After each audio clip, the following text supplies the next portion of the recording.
তুমি এমন একটা ব্যক্তি যে কয় আইলো তার পিছেই যাও, গেলে পরে তোমার ক্ষতি হয়, লাভ হয় না।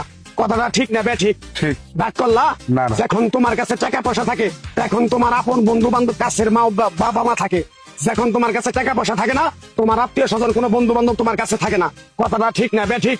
ঠিক। রাগ করলা? না, না। এই কথাগুলো আগে পিছনে কোনদিন বলছিলা? না। তুমি মানুষের পিছনে যায় হাজার হাজার টাকা পয়সা নষ্ট করো, তোমার পিছনে এসে কেউ 10টা টাকা ক্ষতি করে না। কথাটা ঠিক না ঠিক? ঠিক। আরেকবার কও বিসমিল্লাহ, বিসমিল্লাহ। আরেকবার কও সুবহানাল্লাহ। সুবহানাল্লাহ। বিশ্বাসে বস্তু মিলে তর্কে বহুদূর। তোমার যে কথাগুলো বলছি সত্য বলছি না মিথ্যা বলছি? সত্য। তুমি এমন একটা ব্যক্তি, মানুষের দুঃখ কষ্ট দেখতে পারো না, তার পাশে যাই দাঁড়াও, তারা এসে তোমার পিছন থেকে ক্ষতি করার জন্য ঘুরে। কথাটা ঠিক না ঠিক? ঠিক। রাগ করলা?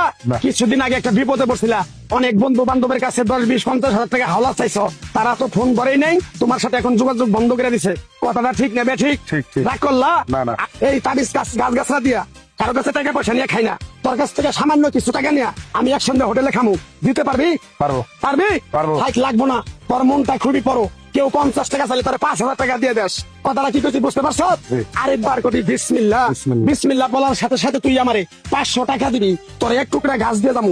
এই গাছটা তুই নিয়ম কারণ মাইনা ব্যবহার করবি, আল্লাহ তোরে মুক্তি করবো। কথাটা কি করছি বুঝতে পারছ? জি। আরেক বিসমিল্লাহ। বিসমিল্লাহ। তোরে